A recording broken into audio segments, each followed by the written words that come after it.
Joy of Life Chapter 3, Cultivation and Studying. In reality, Xian didn't know that he was practicing an extremely profound inner martial art technique. If it were an ordinary martial artist, they would have practiced with extreme caution, sought guidance from a master or a trusted friend, and been vigilant about their progress. The most challenging aspect of this technique was at the entry level, where the practitioner needed to accumulate energy in their dantian, a process known as entering the snowy mountain. During this phase, there was a significant disparity between the body's physical reactions and the practitioner's mental state. The direct consequence of this was that the practitioner's physical functions would become as if they were an immobilized vegetable. If a practitioner lacked experience during this phase, they might mistakenly believe they were encountering a demonic deviation and attempt to forcibly gather their true energy into their meridians. If they were fortunate and had exceptionally strong abilities, they might manage to channel the chaotic true energy into their meridians, but this would essentially render their training ineffective. For novices, such panic could lead to genuine spiritual disturbances. However, someone like Xian, a novice, not only avoided demonic deviations but also experienced the profound sensations more easily than those powerful practitioners. This was due to his background and fortunate circumstances. When he began practicing this unnamed true energy, he was still inhabiting a baby's body. The prenatal energy that hadn't completely returned to the natural world was still inside him. As a result, his practice progressed with relative ease, and a significant portion of his innate true energy remained stored within his meridians. Furthermore, the common mental obstacle that practitioners often faced posed little difficulty for Xian. Don't forget that in his previous life, Xian had once been bedridden for several years, so he had become accustomed to his brain not being able to control his body. Therefore, when he first encountered this situation, he did not panic but instead felt a warm familiarity with his past experiences. So, during his first attempt at cultivation, when the qi sensation began to surge and immobilize his body, he did not feel greatly alarmed. It was his lack of fear that allowed him to calmly overcome the most difficult obstacle. From then on, cultivation became much simpler for him. All he needed to do was silently recite the technique, and he naturally entered a meditative state. For Xian, his daily afternoon nap was incredibly sweet, and nothing could wake him from it. Entering a meditative state is extremely challenging for most practitioners, as it requires a rare and serendipitous opportunity. Xian's practice of using his daily nap as meditation was a luxury beyond description. It truly seemed that fate was favoring him. Upon waking up, Xian rolled his fresh and adorable little face in the towel held by the maid's hands and proceeded to wash his face.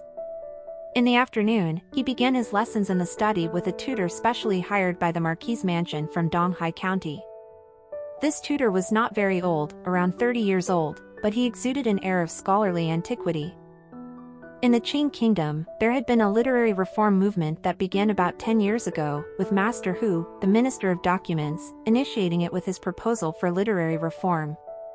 The literary world was now a battleground where classical Chinese, referred to as ancient text, and modern Chinese, referred to as modern text, clashed. The ancient text was reminiscent of the classical Chinese Xian was familiar with, while the modern text was closer to vernacular language but retained a degree of elegance in expression. Xian's tutor was a staunch advocate of the ancient text faction, so he taught Xian classical texts. These texts were different from the 4 books and 5 classics of Xian's previous world, but surprisingly, many of their contents and ideas were not too dissimilar. They also covered topics related to Confucianism, Moism, legalism, and Taoism. So much so that when Xian attended his first lesson, he began to question where he was exactly. The summer heat had turned the study into a steamy oven. The tutor pushed open the south-facing window, allowing the cicada sounds from outside to blend with the cool breeze, creating a serene atmosphere. When he turned around and noticed his young student daydreaming with his head resting on the desk, he was about to scold him. However, when he saw the adorable face of the boy, his heart inexplicably softened. The tutor genuinely admired his young student. Despite his tender age, he had a clear and articulate way of speaking. He also demonstrated an understanding of the profound teachings of the books. It was quite impressive for a 4-year-old troublemaker. The tutor couldn't help but wonder if the Marquis had set his expectations too high, starting the boy's education with scriptures at such a young age. In most households, children his age were only taught basic literacy and children's rhymes. After finishing the lesson, Xian politely bowed to the tutor. Then, with great respect, he waited for the tutor to leave the study before taking off his sweat-drenched outer garments. He hurriedly dashed out of the study, with his maid warning him to be careful as she followed closely behind. Upon entering the main hall, Xian immediately halted his steps.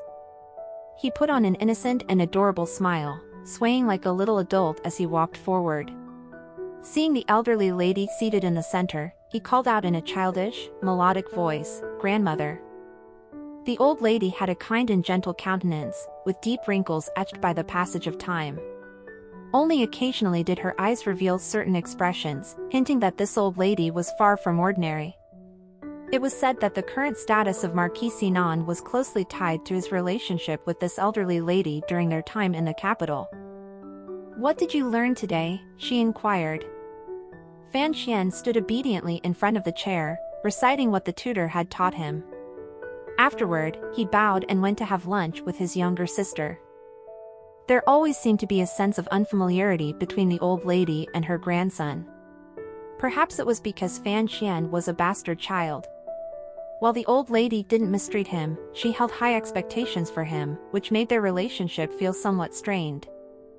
Xian still remembered when he was only 1 year old, this old lady had once held him in her arms and wept silently in the dead of night.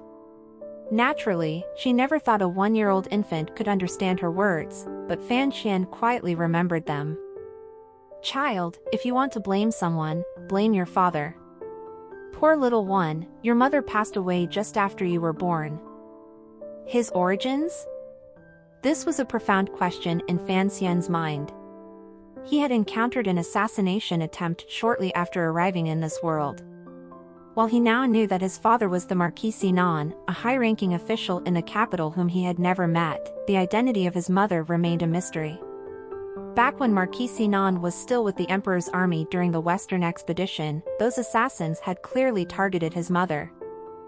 However, his soul belonged to a different world, so he couldn't possibly feel any fatherly affection towards the Marquis whom he had never met. Yet, he would occasionally think about the woman who had left this world, the woman who, in theory, was his mother.